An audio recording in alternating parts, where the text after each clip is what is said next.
Over that towards that part of the circuit, it looks like they've had more than we've had in the paddock, so yeah, white lines are going to be slippery. And I can tell you that the white flag with red cross on it, I can tell you is being made ready, well it's not being made ready, it's flashing on the digital light panels that are right in front of our comms box. That is actually on turns 4, on turn 5, 6, and it goes all the way until turn 8, so right out towards the far side of the circuit, pretty much from the infield part, we have got spots of rain. So like we were saying right at the top of the hour, as Hiroshi Oyama watches on, gritted teeth no doubt after his ride at the time was able to come through into the top 6 earlier on today.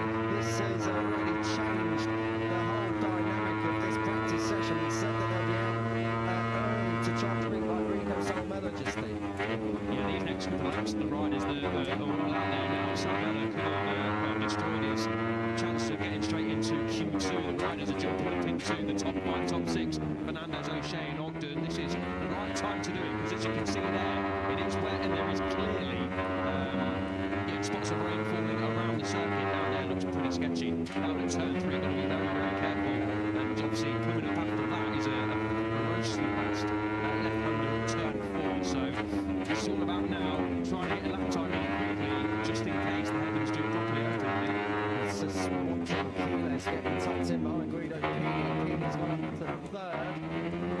He's so careful out of those curves. This is where they get their last spots of rain being reported, so you've got to be so careful.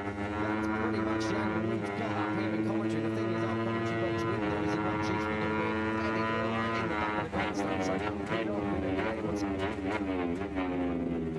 really tell you unless we got a load of sidewalk rain coming down. Right, absolutely bucketing down. It's that kind of British drizzle that we've also used to so many times before, but so far they've got the signs looking Salmela. Just about getting a ready at the moment. Salmela is on the side, really inside that. Rico Salmela, so that could be a disaster. I don't think Salmela did. I think he was actually out on his first flying lap. I can't see his name on our timing monitor, so Salmela has been his rider. It's all to do in this practice session. John Sven just moving up briefly up into 3rd place. That's replaced by Pini. As we watched over that man's currently P1 and on course to improve. Yeah, certainly is, and what a time to do it as well. The number 22 had an impressive session this morning, as Kiko rightly mentioned, the lead KTM and FP1. There's a whole host of riders coming down into the final corner here. Eddie O'Shea has just improved his time to go P6, Ogden up to 2nd place. Our mans are just rounding turn 12, the final corner now. Across the line, potentially going, yes, 3/10 clear at the top. Peroni slotted in behind the 22 on the timing screen, just behind Scott Ogden in 3rd behind our mans are on track as well. So conditions still are okay. There's clearly pace out there, and Salmela sits back in the box, and hopefully his bike is back with him as well. No time sensor that confirms why I couldn't see him on the timing screen. I'll talk us through what's happening. Starts off Turner. Yeah, I'm not quite sure who we're looking at the back from. I know Peroni and Salmela were lapping together. Who's that just behind him? That's that manager behind Intact GP bikes. But yeah, just like he clipped the white line. He wasn't pushing, of course. We saw him set up the rider was braking, just you know, something that can happen losing the front end. Thankfully he's all okay, but when the ideal start, of course, to practice for the outfit. Not so, but he'll be alright. He's back in the box. The box. So that's going back out. No problem. Power Racing's manager, Couture, team boss, watches on as we close in on Adjan Fernandez at the moment, who's looking to set personal best. He signs on through past Matteo Bertelli's. Having a look on the inside. I think that was a perhaps. Yes, it was. Number 14. Both coming to the line. Fernandez going to leave a little bit of time. He still goes up into P2. David Armand's on a stonking up bit. If he completes this, he's going to go 8 tenths clear at the top. Wow, this could be something special. It's in the final corner at the moment. David Armand's, I think, quite out of traffic with Rusha Rudin. Coaches Rios.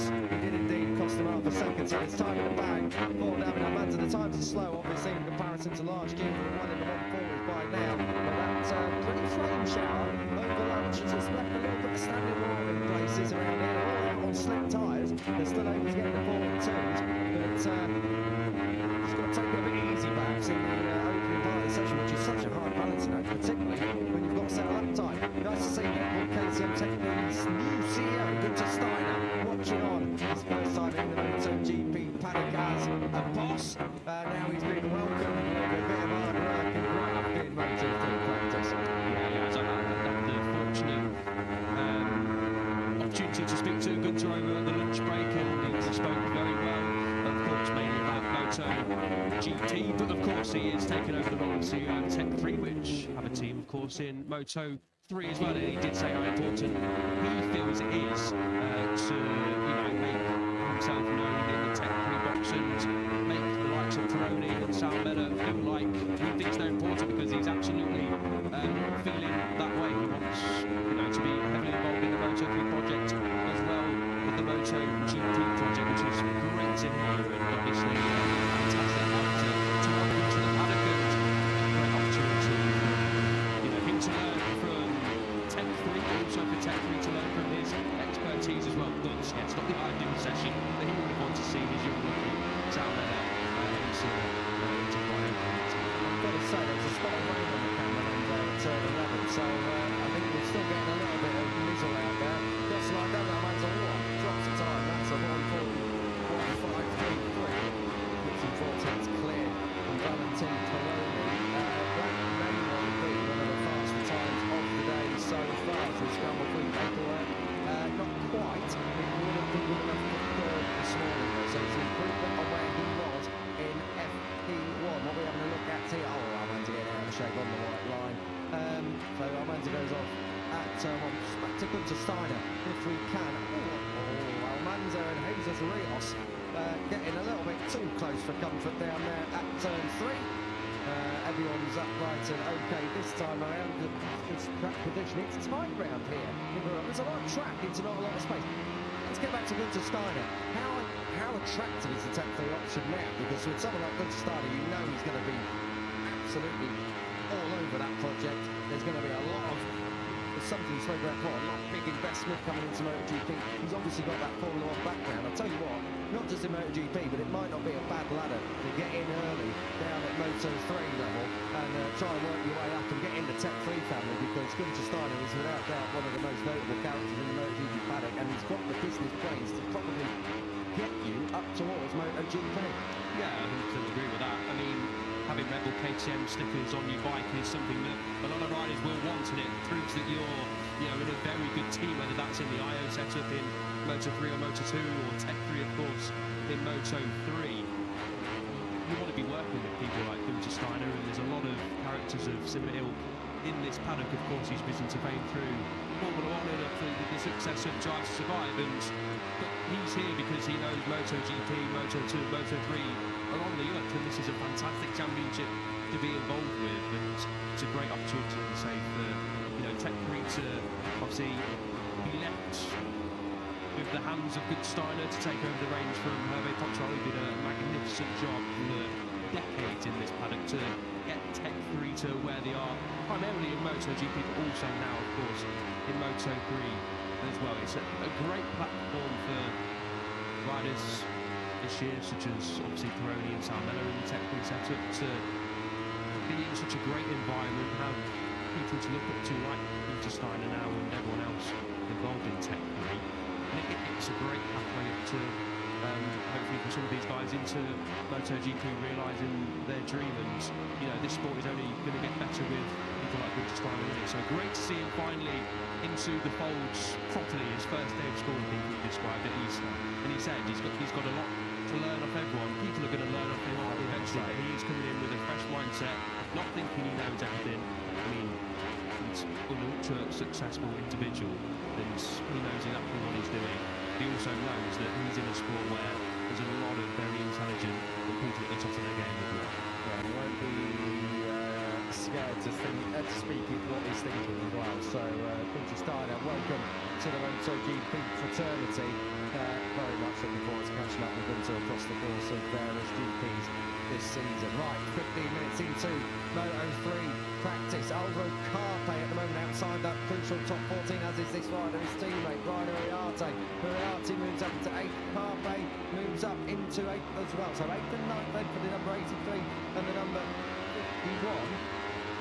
Still a bit of time to be found, but we know it's a bit wet out there at the exit of turn 3. We're looking at David Munoz now. This is going to put him up towards the competitive end, top 14. No, not quite. So lost a little bit of time there.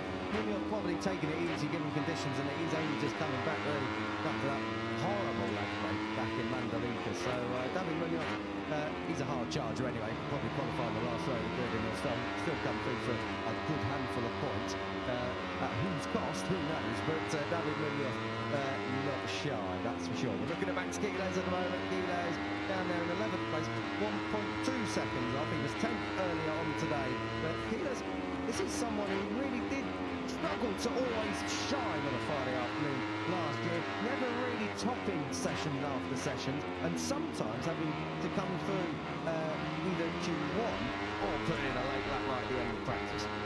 Yeah, exactly that. We saw that a few times last year, didn't we? I think it was 4 times that Keelan's had to go through Q1 in total. This is number 28 rounding the final corner in this session, nearly onto the curb, as is the normal racing line. But yeah, potentially just struggling a little bit, 1.4 seconds off. But I think don't take too much out of this session so far. Obviously, still over 18 minutes to go, and we've had very tricky conditions so far. And the likes of Moto really say, I imagine he's told himself, and the team told him as well, to just take it easy in these conditions. Very easy to make a mistake. We saw Salmana make a very, very minuscule mistake, and down the road he went. The last thing Munoz wants to be doing, of course, is re-injuring his fractured leg, of course, that he had to undergo 2 surgeries on.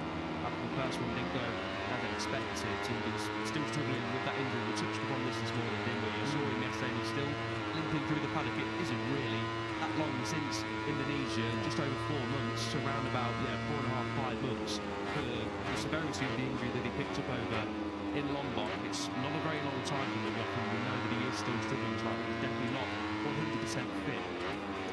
So yeah, the last thing Munoz wants to do, and everyone else, of course, as well in the same boat, is to have a silly little fraction, pick up an injury that could really curtail your whole season, unfortunately. It's just the nature of motorcycle racing. But yeah, Munoz will just be taking it steady as things stand. I don't think he or the team have huge expectations here in Thailand, and maybe in the MotoGP Grand Prix as well, but while he gets back into it. We just had a glimpse of David Almanza. 1:41.53 at the moment is your top time in Moto3 Practice here on a Friday afternoon. Just to put that into perspective, fastest lap time earlier on today, we were down towards the 1:41.2s. Fastest time on Friday last year, now this was in a lot hotter conditions and a lot sunnier conditions, was a 1:48.51, which was actually an FP1, because in practice last year was Matteo Bertello on 1:40.931. So of a second in it, but still faster time was set in the morning, probably because it was a bit cooler. So there's still a lot of time to find. A 41.2 from this morning, Almanza's about 3/10 off that so far, but I would be expecting the times to drop significantly if conditions permit here today and this afternoon in Brilliant.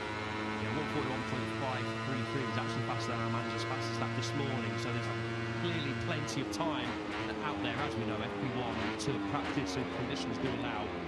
Obviously, it's silly to say really, but the times do get quicker. There's been a bit of a lull in proceedings, not too many things to shout about in terms of the timing screen, but Scott Ogden, who has just set a personal best first section, he's took right up behind Ryushi Yamanaka, who led last year's Friday morning session, and Ogden is deciding to push on a little bit here.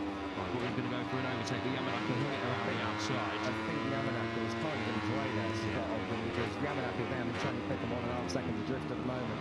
And through the first sector, Scott was obviously quicker, so I think he was better to roll out of it instead of force a move, that's for sure.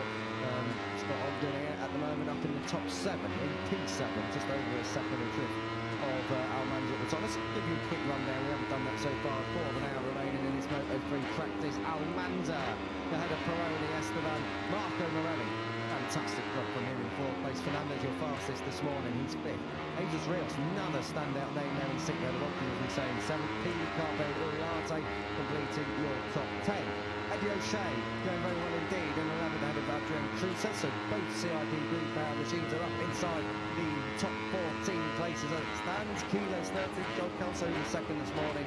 The final rider in currently 2-2 directly from practice. Then just outside, and it's tight behind, Leo Ramastorba, Casey O'Gorman, Matteo Vitali and Cormac Buchanan, all winning hundreds of a second, getting in the top 14 as it stands. Raider Fatama, who was 6th this morning, is 19th. Nicolas Guerrero 20th. David Munoz expects him to fire in a lap time later on, 21st, then Matani 22nd. Danish 23rd, moving Ryusei Yamanaka. Don't know what's going on there because he was on a personal best. He did set a personal best that time, but he's rooted to 25th. Rico Salmela is back out on track. I can tell you, was set 4 laps, but he's at the very back of the field in 26th, but expect it all to change. 2.7 seconds covering 1st to 26th. and from 15th down to 26th from last 1.2. So there's a little bit of time still to find. Keyless comes across the line and delights the fans by going up to P2. Yeah, good lap time then from Keyless. Obviously conditions have improved a little bit, and after a brief period in the box, Keyless comes out and gets, let's call it a banker lap time in, let's say, but he's gone early here as Keyless. Obviously knew he was on the cusp of dropping outside the top 14, and who knows what conditions might do in the next 5 or 10 minutes before they can get some new soft tyre rubber laid down and some lap times on the board. But Keyless moving into a much more safer zone in the top 2. And something else to touch on there as well, not just the weather, but how many times did we see it last year? Dorman on the racing line, no one could get a lap time in, yellow flags, and in the final 4 or 5 minutes you can't do your personal best. Smart thinking from Keyless, even if conditions aren't optimal, to at least get that banker in. That should see him through. He'll want to put a little bit more in at the moment, but I reckon with that, what were we on last year? What was the cut-off time? Yeah, he's well in if we look at about 41.7, not so well in, he's not that far in, 141.7. Yeah, he needs to find a bit more if we were to base it on last year's times, but still, I think comfortable enough at the moment given conditions for that. Yeah, I like that from Sal Mellon as well. I know he's not inside that top 14, but to crash and potentially have your confidence a little bit dented, to go out, not really know what the conditions are like, and to set a respectable lap time 1.6, not only a couple of tenths off that top 14, just see his bit more safe box. So I think the Finnish rookie will be coming in for some fresh tyres, and in a couple of moments I think we'll be seeing a lot of the field head out on track to join the 28 of Keyless, who goes P1, 141.461, which still not beating Fernandez's time of this morning, but that time would have put Keyless P2 this morning. Yeah, very strong stuff from Keyless. He's just taking it easy, trying to work it all out in his own time. He hasn't got any pressure to go out in the top opening session. Yeah, he's one of the title favourites, but you can't win the title in the opening round, but you can certainly do a long way to lose it. So Keyless is working methodically, and at the moment leads a Spanish 1-2 and KTM 1-2 as well. KTM 1-2-3 actually. Peroni's there in third, half a second off. And then you've got Adrian Fernandez. Joel Esteban up in fifth. I'll tell you what, that's impressive as well. We haven't really spoken about Joel too much. That Philip Arden performance last year, and he got in the top 4, would have done him a world of good. He's obviously back in the grid. And looking rather good straight out the crate here in Brewer in his first year back, his first full year back since 2024. Yeah, good to see Esteban back on the grid. As you say, his standing rides last year, and there was quite a few of them. One here as well. There was one here, of course. Yeah, replacing Jacob Ralston, when Ralston unfortunately picked up that back injury last year. 19th overall in the championship after only completing 6 races. Leopard, Aspar, and Tech 3 was third last year in Junior GP, and as you say, picked up his equal best finish on 2 consecutive occasions. Sorry. In Australia, but then we obviously have Malaysia and then Portimao as well, finished P4 for last time. So those standing rides, and I think this goes for, as we said on a lot of occasions last year, you just mentioned Ralston, it's the same for Ralston this year as well. You might lose your ride in Moto3 or in Moto2 of course as well, but if you can jump back in and prove your worth, whether that's Junior GP, jump back into the Moto3 fold for a couple of races, over in the Junior GP paddock as well in the Moto2 European Championship. All is not lost, and Esteban has proved that after the disappointment of losing his Aspar ride at the end of 2024. You can easily sort of lose your way and get down in the dumps and think your Grand Prix career is over, but Esteban's a good reference point to suggest that isn't the case, as Morelli has a little bit to the moments at turn 5, a couple of moments, yeah, back on the circuit. The sun is starting to shine a little bit more heading into the final 10 minutes of practice, which is good news here. Yeah, and I think it's going to heat up out on track as well. Just the other thing you mentioned about Jacob Wilson, obviously, World Superbikes were in action last weekend at Phillip Island. Now, Wilson wasn't in the World Superbike round, but he was part of the Australian Superbike round and was a race winner straight out. So, we've seen it time and time again. Aldi has a fine example of this. He took a stock route in Europe, got onto a Moto2 machine, then moved up to Moto2 here with Bosco-Skura, then got a deal. You know, you don't have to do the Junior GP, the Moto Junior way. Everything's changed, and it's going to take us a couple of rounds to get up to it. Team goes third. You don't have to take your traditional route through. You can maybe take a diversion, come back at the Super Sub, as you say, now, put your yourself in the shop window and actually have a better crack at it the next time, because you're actually more rounded and you're more experienced, and there's a lot to be said for experience. It's something that a lot of Moto3 riders don't have, and they get through it on talent.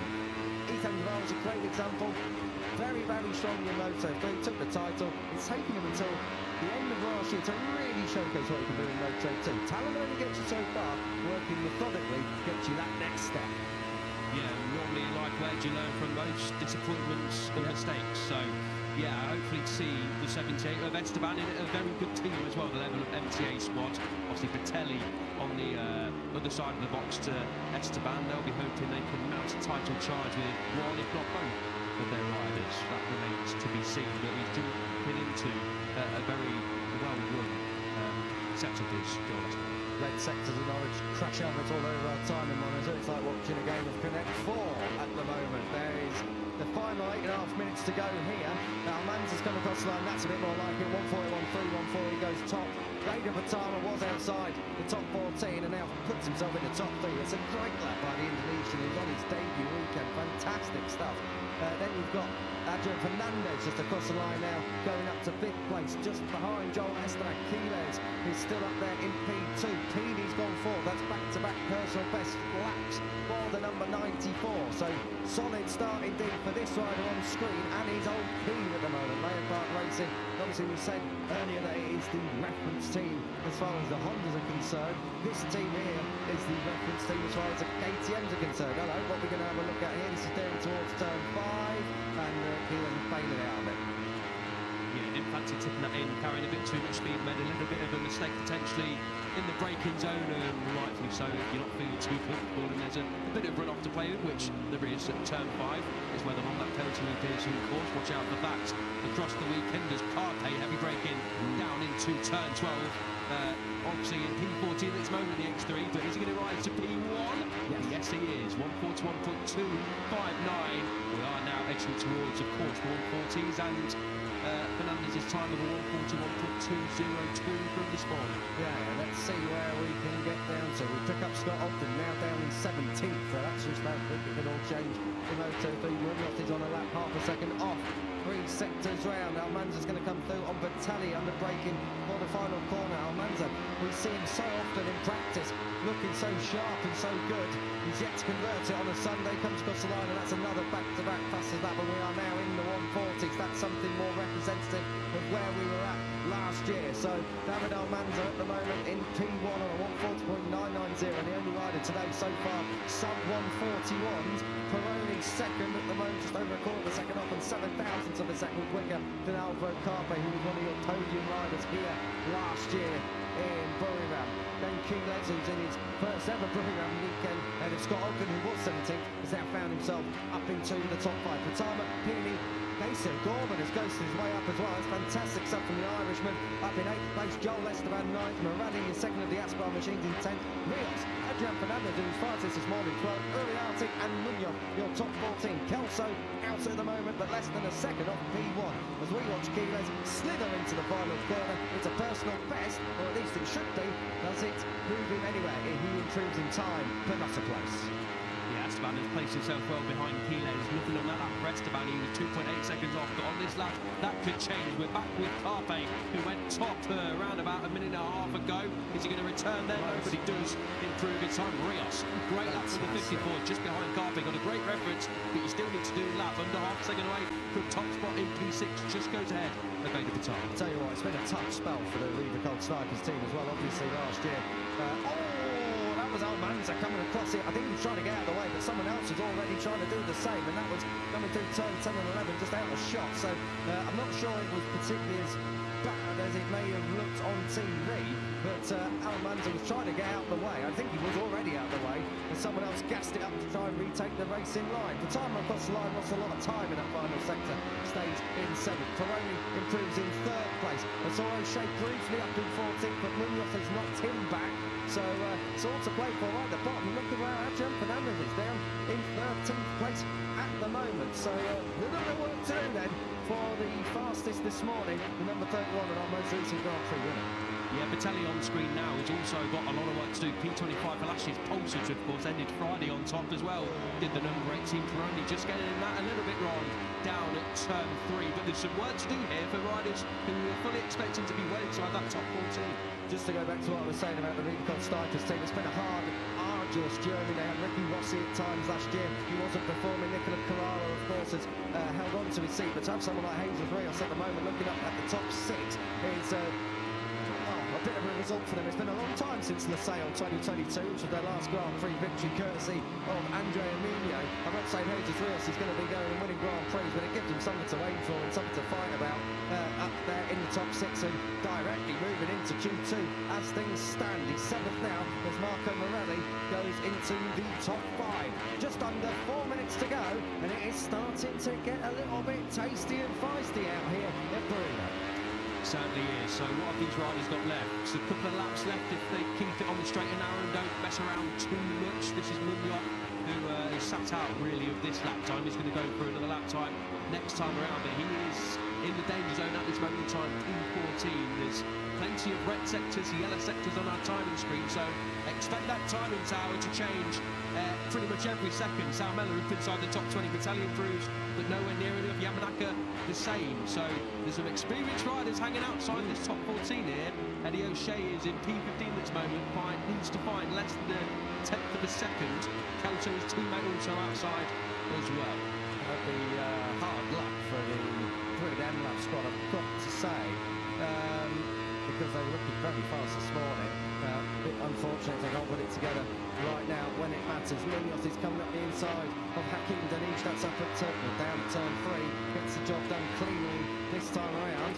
What we're looking at here, this looks like the oh no way! The save of the year! How long is that going to go on for? Hakim Danish, and look at the live reaction in the box. Even they can't believe it. Job well done, well saved on the money front as well in terms of crash damage. Hakim Danish, save of the year already. It has been the only one though. Maybe a little bit excited there, but save of the year so far, absolutely. Nothing was bleeding on the angle through there. There was that much chatter. More chatter than up here in comms. I wouldn't go that far. 2 minutes to go. Great save from the Legion, of course, pushing hard on that front end down at the very tricky turn 12. What's this lap doing for the number 13? Munoz is out of it. Eddie O'Shea as well. Danish isn't on a lap time as things stand, as you can see at the bottom of the screen. He was 3 tenths off at halfway point, but well, I tell you what, if he manages to squeeze through now after that monumental front end, I can't believe how long that was going. He slid into and out of shot. We're only across the line.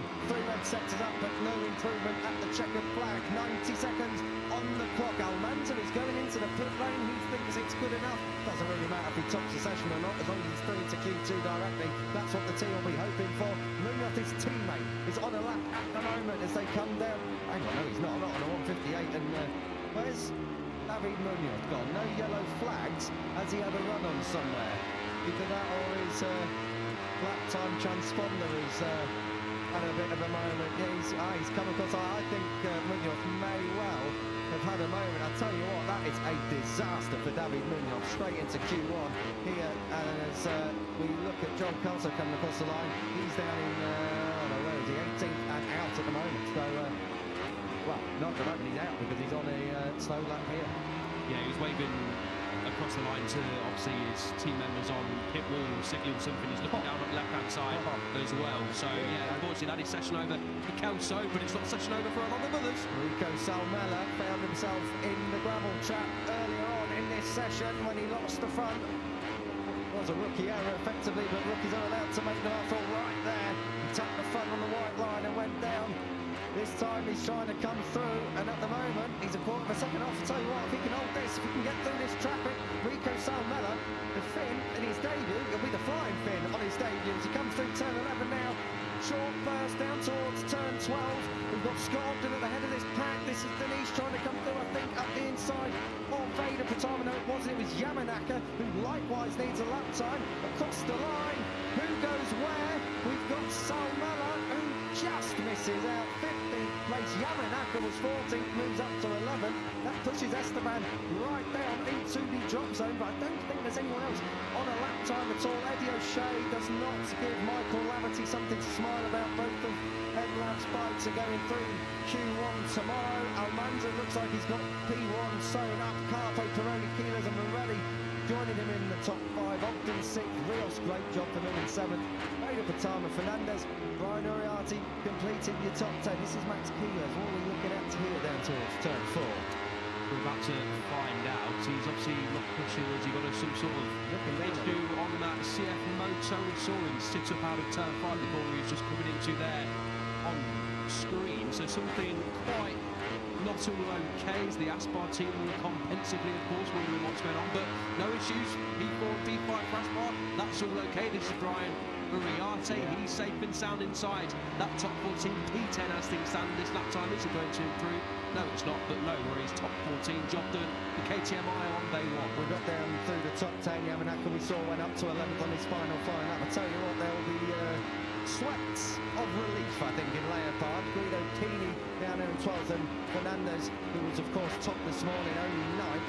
Great job, I've got to say, by Casey O'Gorman in his first full-time GP. It's great into Q2, straight into Q2 a couple of times last year as well. He was filling in towards the end of the year. And Esteban, your final rider. Hard luck for Rico Salmela and Hakim Danish. I think if he hadn't been brought from the lap when he was in and amongst the traffic, would have had a decent attempt there at coming through to at least be around Esteban and Salmela. But he gets a bit more track time, which you won't be complaining about. You've got to go through Q1 there if he wants to have a shot and a stab at pole position.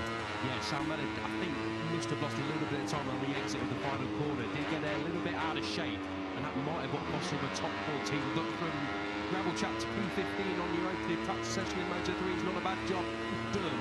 Not a bad job done is having Almanza topping the timesheets, obviously some way off the all-time lap record from last year from Ueda, but obviously conditions not as ideal as we had last year in terms of a little bit of moisture in the air and on the ground for practice.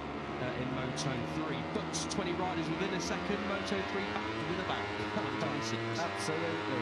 Matteo Bertelli was top at the same session last year. Isn't able to go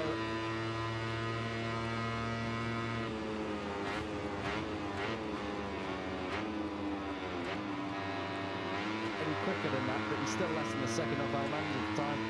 How many times have we seen David Almanza passed out the traps on a Friday? Yeah, plenty of times. He does lend himself well to Fridays. It's now all about trying to progress that into Saturday and Sundays for the number 22. And I mean, pretty perfect day on board his KTM and in his new surroundings in the Untitled GP spot. So good stuff from the number 22. Just looking at those sector times, so what, Valentin Peroni's looking pretty sharp through sector 1, isn't he? Over a tenth and a half quicker than Almanza. So Peroni might be something to watch out for come qualifying tomorrow, of course, as we look at Hakim Danish, his first full-time weekend underway, and we're going to have another look at this. Look at that front end! Oh my goodness!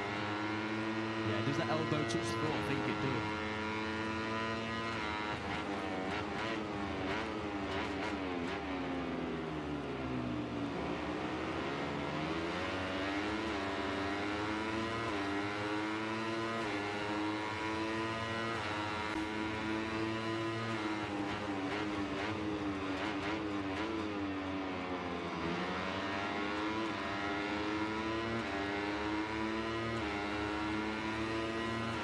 Absolutely tries to get that elbow dug in, puts off the left foot peg as well.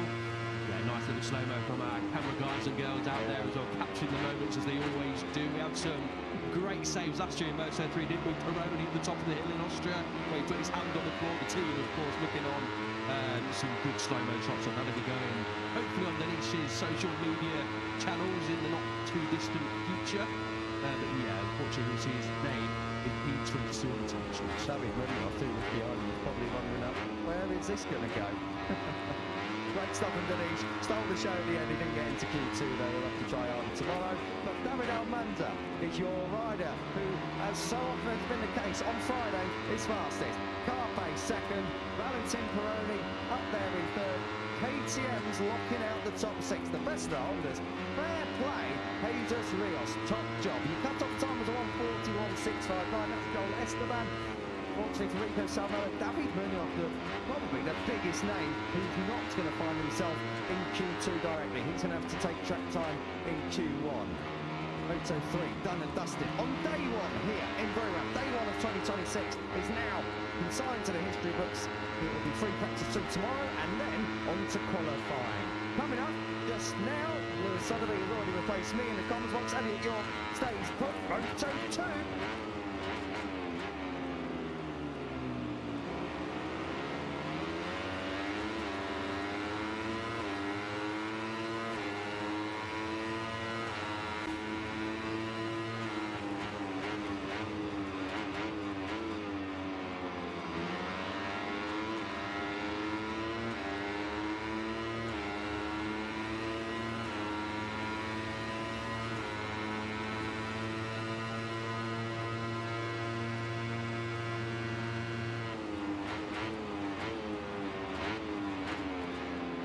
Enjoy.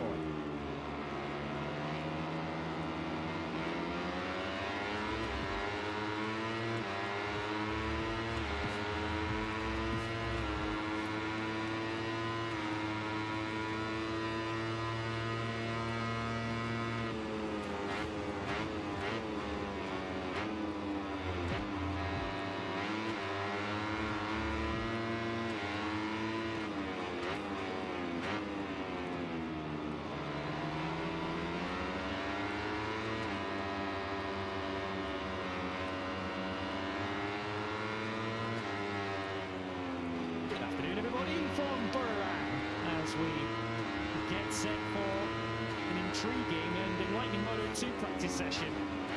What we saw this morning where it was super close. Hopes are high for what's coming up in the next 40 minutes. In Moto2, now a guarantee of competitiveness, a guarantee of unpredictability. Some feel it's a guarantee of the David Alonso World Championship this year. Those who did hold that opinion coming into the first Grand Prix of 2026 might have changed their minds. What we saw earlier today, the Colombian hotshot quickest in free practice 1.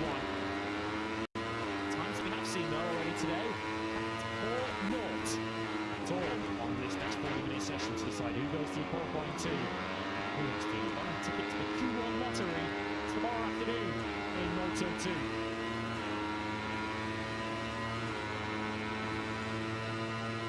Like we have settled dry conditions now for Moto2. We have anything but since the MotoGP session finished earlier on this morning. We have had a little bit of rain in the air, which was still hanging around at times during the Moto3 session, which just drew to a close.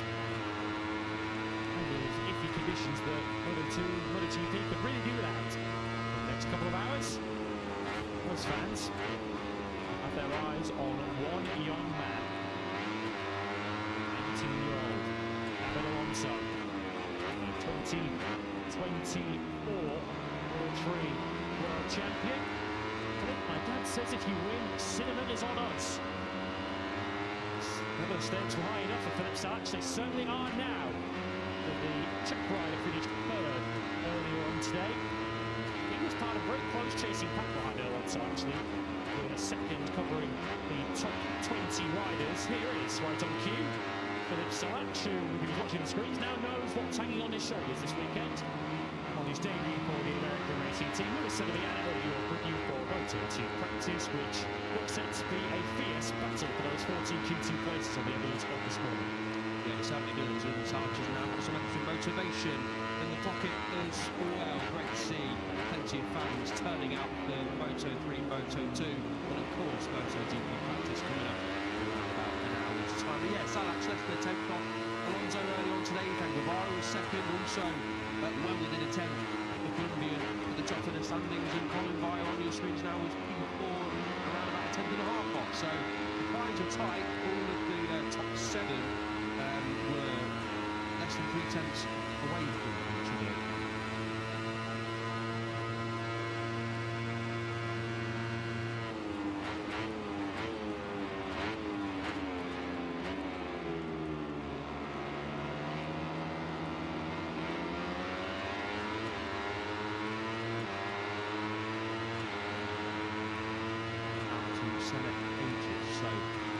as we too often see in Moto2, the times are tight, the competition is very high, and thankfully the sun is starting to really emerge now.